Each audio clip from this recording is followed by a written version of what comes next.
ಮತ ಎಣಿಕೆ ಆರಂಭವಾಗಿ 40 ನಿಮಿಷಗಳು ಆಯಿತು. ಈ 40 ನಿಮಿಷಗಳ ಮತ ಎಣಿಕೆಯಲ್ಲಿ ಬಿಜೆಪಿ 30, ಆಮ್ ಆದ್ಮಿ ಪಾರ್ಟಿ 22, ಕಾಂಗ್ರೆಸ್ 2.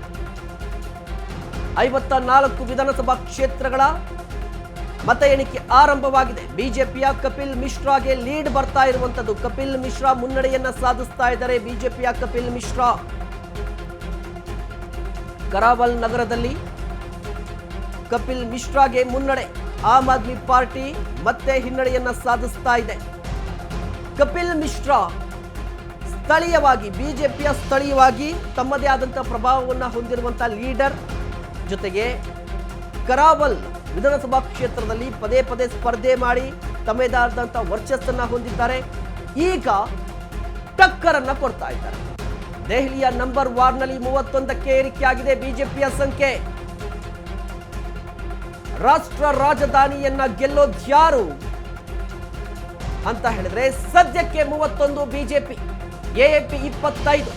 ಮತ್ತೆ ಚೇತರಿಕೆ ಕಾಣ್ತಾ ಇದೆ ಎಎಪಿಯ ನಂಬರ್ಗಳು.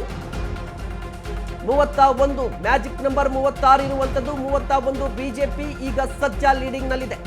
AAP 25. Neck to neck fight ಅಂತೂ ಕೂಡ ಈಗ ಸದ್ಯಕ್ಕೆ ಬರುವಂತ ಟ್ರೆಂಡ್ ನೋಡ್ತಾ ಇರೋದು. ಸದ್ಯಕ್ಕೆ ಟ್ರೆಂಡ್ ಬಿಜೆಪಿಯ ಪರವಾಗಿದೆ. ಬಿಜೆಪಿಯ ಫೇವರ್ ಆಗಿರುವಂತದ್ದು ಸದ್ಯದ ಟ್ರೆಂಡ್. ಕಾಂಗ್ರೆಸ್ 1ಕ್ಕೆ ಇಳಿಕೆಯಾಗಿದೆ. ಆರಂಭದ ಸುತ್ತಿನಲ್ಲೂ ಕೂಡ ಹಿನ್ನಡೆಯನ್ನ ಸಾಧಿಸಿದೆ ಕಾಂಗ್ರೆಸ್. ಇನ್ನು ಆರಂಭದ ಸುತ್ತು ಮುಕ್ತಾಯವಾಗಿರುವಂತದ್ದು ಸಿಎಂ ಅತೀಶಿ, ಮಾಜಿ ಡಿಸಿಎಂ ಸಿಸೋಡಿಯಾಗೆ ಹಿನ್ನಡೆ. ಕಾಂಗ್ರೆಸ್ 1ಕ್ಕೆ ಇಳಿಕೆಯಾಗಿದೆ.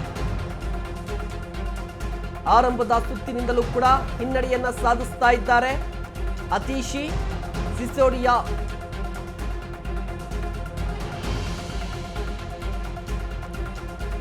ಹನುಮಂತ್, ನೀವು ಹೇಳ್ತಾ ಇದ್ದು ಕಂಪ್ಲೀಟ್ ಆಗಿ ಆಡಳಿತ ವಿರೋಧಿ ಅಲೆ ಒಂದು ಕಡೆ, ಜೊತೆಗೆ ನನಗನಿಸ್ತಾ ಇರುವಂತದ್ದು ಕೇಜ್ರಿವಾಲ್ ಅಥವಾ ಆಮ್ ಆದ್ಮಿ ಪಾರ್ಟಿ ಯಾಕೆ ಹೆಸರು ಮಾಡಿದ್ದು ಅಂತ ಹೇಳಿದ್ರೆ ಫ್ರೀ ಬೀಸ್ ಕೊಟ್ಟರು ಅಂತ ಹೇಳಿ. ಉಚಿತ ಬಸ್ ಪ್ರಯಾಣ, ಉಚಿತ ಬಿಜಿಲಿ ಕೊಡ್ತೀವಿ, ನೀರು ಕೊಡ್ತೀವಿ ಅಂತ ಹೇಳಿದ್ರು. ಅಂದ್ರೆ ಫ್ರೀ ಬೀಸ್ ಅನ್ನ ಕೊಟ್ವಿ ಅಂತ ಹೇಳಿ. ಈ ಹಿಂದೆ 2 ಎಲೆಕ್ಷನ್ ಅಲ್ಲಿ, ಫಾರ್ ಎಕ್ಸಾಂಪಲ್ 2015ರಲ್ಲಿ ಬಂದಂತಹ ಸಂದರ್ಭದಲ್ಲಿ ಫ್ರೀ ಬಸ್ ಫ್ರೀ ಕೊಡ್ತೀವಿ, ನೀರು ಫ್ರೀ ಅಂತ ಹೇಳಿದ್ರು. 2020ರಲ್ಲಿ ಕೂಡ ಕಂಟಿನ್ಯೂ ಆಯಿತು.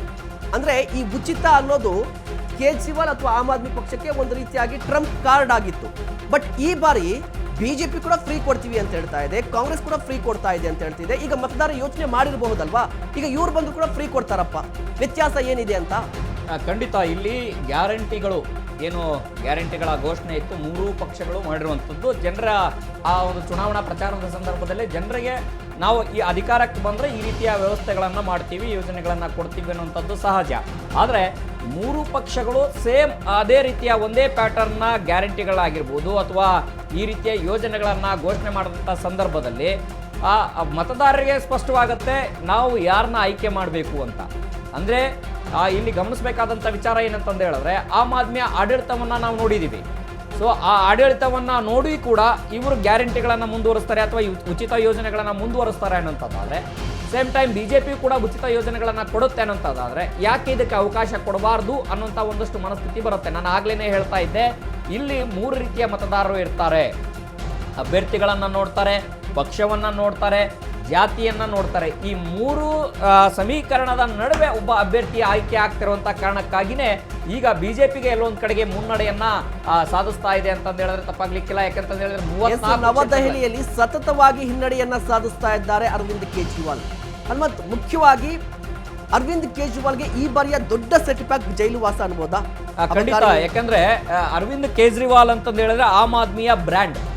ಹೇಗೆ ಬಿಜೆಪಿಯ ಬ್ರ್ಯಾಂಡ್ ಈಗ ಮೋದಿ ಇದ್ದಾರೋ, ಕಾಂಗ್ರೆಸ್ನ ಬ್ರ್ಯಾಂಡ್ ಹೆಂಗೆ ರಾಹುಲ್ ಗಾಂಧಿ ಇದ್ದಾರೋ, ಆಮ್ ಆದ್ಮಿಯ ಬ್ರ್ಯಾಂಡ್ ಯಾರು ಅಂತಂದು ಹೇಳಿದ್ರೆ ಅರವಿಂದ್ ಕೇಜ್ರಿವಾಲ್. ಇದಕ್ಕೆ ಬಹಳ ಸ್ಪಷ್ಟ ಏನಂತಂದು ಹೇಳಿದ್ರೆ, ಇತ್ತೀಚೆಗೆ ಸಿಎಂ ಆಗಿರುವಂತ ಅತೀಶ್ ಏನಿದ್ದಾರೆ ಅವರ ಏನು ಹೆಚ್ಚು ಪಾಪ್ಯುಲಾರಿಟಿ ಜನರಿಗೆ ಮನದಟ್ಟ ಆಗಲಿಲ್ಲ, ಅವರ ಅಧಿಕಾರ ಆಗಲಿಲ್ಲ. ಆ ಕಾರಣಕ್ಕಾಗಿಯೇ ನೇರವಾಗಿ ಅವರು ಸಿಎಂ ಸ್ಥಾನದಿಂದ ವನವಾಸಕ್ಕೆ ಹೋಗಿದ್ರು. ಆ ವನವಾಸದಿಂದ ಬಂದಂತ ಅರವಿಂದ್ ಕೇಜ್ರಿವಾಲ್ ಅವ್ರಿಗೂ ಸಾಕಷ್ಟು ಹಿನ್ನಡೆ ಆಗಿದೆ. ಇಲ್ಲಿ ಪ್ರಮುಖವಾಗಿ ನೋಡಿ, ಪ್ರಾರಂಭದಲ್ಲಿ ನಾನು ಸರಳ ಅನ್ನುವಂತ ಸಂದೇಶವನ್ನ ದೆಹಲಿ ಜನರಿಗೆ ಅರವಿಂದ್ ಕೇಜ್ರಿವಾಲ್ ಅವರು ಕೊಟ್ಟಿದ್ರು. ಆದ್ರೆ ಅವರ ಸ್ಪಷ್ಟ ಬಹುಮತವನ್ನ ಸಾಧಿಸಿದೆ ಬಿಜೆಪಿ. ಬರೋಬ್ಬರಿ 37 ವಿಧಾನಸಭಾ ಕ್ಷೇತ್ರದಲ್ಲಿ ಬಿಜೆಪಿ ಮುನ್ನಡೆಯನ್ನ ಸಾಧಿಸ್ತಾ ಇರುವಂತದ್ದು. ಸ್ಪಷ್ಟ ಕ್ಲಿಯರ್ ಕಟ್ ಬರೋಬ್ಬರಿ 27 ವರ್ಷಗಳ ಬಳಿಕ Modi and team BJP and core ದೆಹಲಿಯಲ್ಲಿ ಕಮಾಲ್ ಮಾಡಿದೆ ಅಂತ ಹೇಳ್ತಾ ಇರುವಂತದ್ದು. ಮ್ಯಾಜಿಕ್ ನಂಬರ್ ಅನ್ನ ದಾಟಿ 37 ಕ್ಷೇತ್ರದಲ್ಲಿ ಬಿಜೆಪಿ ಮುನ್ನಡೆಯನ್ನ ಸಾಧಿಸ್ತಾ ಇದೆ. ಬರೋಬ್ಬರಿ 27 ವರ್ಷಗಳ ಬಳಿಕ 90s ಅಲ್ಲಿ ಇದ್ದಂತಹ ಬಿಜೆಪಿಗೂ ಈಗ ಸದ್ಯ ಇರುವಂತಹ ಬಿಜೆಪಿಗೂ ಅಜಗಜಾಂತರ ವ್ಯತ್ಯಾಸ ಇದೆ. 90s ಅಲ್ಲಿ ಅರ್ಥಾತ್ ಆಗ ಸುಷ್ಮಾ ಸ್ವರಾಜ್ ಅವರು ಬಿಜೆಪಿಯ ಸಿಎಂ ಆಗಿದ್ರು. ಅದಾದ ಬಳಿಕ ಸಿಕ್ಕಾಪಟ್ಟೆ ಪ್ರಯತ್ನವನ್ನು ನಡೆಸ್ತಾ ಇದ್ರು. ಇದರ ನಡುವೆ ಡಿಲಿಮಿಟೇಷನ್ ಆಯಿತು, ಕಾಂಗ್ರೆಸ್ಗೆ ಫೇವರ್ ಆಗಿ ಆಯಿತು ಅನ್ನುವ ಒಂದು ಆರೋಪ ಆಯಿತು. ಬಟ್ ಈಗ ಸಾಕಷ್ಟು ಹೋರಾಟ, ಬರೋಬ್ಬರಿ 27 ವರ್ಷ ಅಂತ ಹೇಳಿದ್ರೆ ನಿಮಗೆ 3-4 ಎಲೆಕ್ಷನ್ಗಳಲ್ಲೂ ಕೂಡ ಆಮ್ ಆದ್ಮಿ ಪಾರ್ಟಿಯನ್ನ ದಾಟಿ ಬಿಜೆಪಿ ಗೆಲ್ಲಲಿಕ್ಕೆ ಸಾಧ್ಯ ಆಗಿಲ್ಲ. ಬಟ್ ಈ ಬಾರಿ ಮೊದಲ ಬಾರಿಗೆ ಮ್ಯಾಜಿಕ್ ನಂಬರ್ ಅನ್ನ ರೀಚ್ ಮಾಡಿದೆ ಬಿಜೆಪಿ. ಮುಖ್ಯವಾಗಿ ಗಮನಿಸಬೇಕಾದ ವಿಚಾರ ಏನಪ್ಪಾ ಅಂತ ಹೇಳಿದ್ರೆ 2014ರಲ್ಲಿ ಲೋಕಸಭಾ ಚುನಾವಣೆಯಲ್ಲಿ ಕ್ಲೀನ್ ಸ್ವೀಪ್ ಮಾಡುತ್ತೆ ದೆಹಲಿ ಬಿಜೆಪಿ. 2019ರಲ್ಲೂ ಬಿಜೆಪಿ ಕ್ಲೀನ್ ಸ್ವೀಪ್ ಮಾಡುತ್ತೆ ದೆಹಲಿಯಲ್ಲಿ ಲೋಕಸಭಾ ಚುನಾವಣೆಯಲ್ಲಿ. 2024ರ ಲೋಕಸಭಾ ಚುನಾವಣೆಯನ್ನು ಕೂಡ ಕ್ಲೀನ್ ಸ್ವೀಪ್ ಮಾಡಿತು. ಬಟ್ ಈ ಕ್ಲೀನ್ ಸ್ವೀಪ್ಗಳ ನಡುವೆ ನಡೆದಂತ ದೆಹಲಿ ವಿಧಾನಸಭಾ ಚುನಾವಣೆಯಲ್ಲಿ ಬಿಜೆಪಿ ಪಾತಾಳಕ್ಕೆ ಕುಸಿತಾ ಇತ್ತು. ಬಟ್ ಮೊದಲ ಬಾರಿಗೆ ನರೇಂದ್ರ ಮೋದಿ ಅವರ ನೇತೃತ್ವದಲ್ಲಿ ದೆಹಲಿಯನ್ನ ಗೆಲ್ತಾ ಇದೆ ಬಿಜೆಪಿ.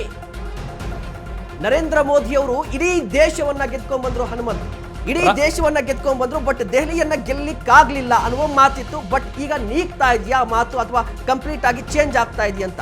ರಾಷ್ಟ್ರ ರಾಜಧಾನಿಯಲ್ಲಿ ಅಧಿಕಾರದ ಗದ್ದಿಗೆ ಹಿಡಿಲಿಕ್ಕೆ ಸಾಕಷ್ಟು ಮಾಸ್ಟರ್ ಪ್ಲಾನ್ ಅನ್ನ ಬಿಜೆಪಿ ಮಾಡಿತ್ತು.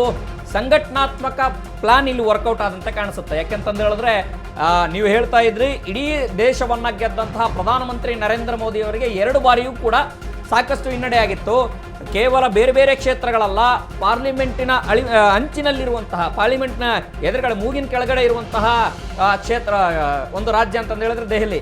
ಈ ಕ್ಷೇತ್ರದಲ್ಲೇ ಗೆಲ್ಲಿಲ್ಲ ಅಂತಂದು ಹೇಳಿದ್ರೆ ಅಲ್ಲಿ ಅದು ಮೋದಿಯವರ ನಾಯಕತ್ವದ ಪ್ರಶ್ನೆ ಬರುತ್ತೆ. ಆ ಕಾರಣಕ್ಕಾಗಿನೇ ಈ ಬಾರಿಯ ಅತ್ಯಂತ ಗಮನಹರಿಸುವಂತಹ ವಿಚಾರ ಏನಂತಂದು ಹೇಳಿದ್ರೆ ಬಹಳ ಸೀರಿಯಸ್ ಆಗಿ ಈ ಚುನಾವಣೆಯನ್ನ ತೆಗೆದುಕೊಂಡಿದೆ. ನೀವು ಇಲ್ಲಿ ಗಮನಿಸಬೇಕಾದಂತ ಹೇಳಿದ್ರೆ ಸಂಘಟನಾತ್ಮಕ ವಿಚಾರವನ್ನು ನಾವು ಇಲ್ಲಿ ಪ್ರಸ್ತಾಪ ಮಾಡ್ತಾ ಇದ್ವಿ. ಇಲ್ಲಿ ಒಂದು ಕಡೆಗೆ ಬಿಜೆಪಿಯ ನಾಯಕರ ಹೋರಾಟವನ್ನು ಗಮನಿಸಬೇಕು, ಸ್ಥಳೀಯ ಮಟ್ಟದಲ್ಲಿರುವಂತಹ ಹೋರಾಟ. ಮತ್ತೊಂದು ಕಡೆಗೆ ಪ್ರತಿಯೊಂದು ಕ್ಷೇತ್ರಕ್ಕೂ 70 ಕ್ಷೇತ್ರಗಳೇನಿದಾವೆ, ಪ್ರತಿಯೊಂದು ಕ್ಷೇತ್ರಕ್ಕೂ ಕೇಂದ್ರ ಸಚಿವರನ್ನ ನಿಯೋಜನೆ ಮಾಡಿತ್ತು. ಬಿಜೆಪಿ ಕಚೇರಿಯಲ್ಲಿ ಸಂಭ್ರಮ ಮನೆ ಮಾಡಿದೆ ಈಗ.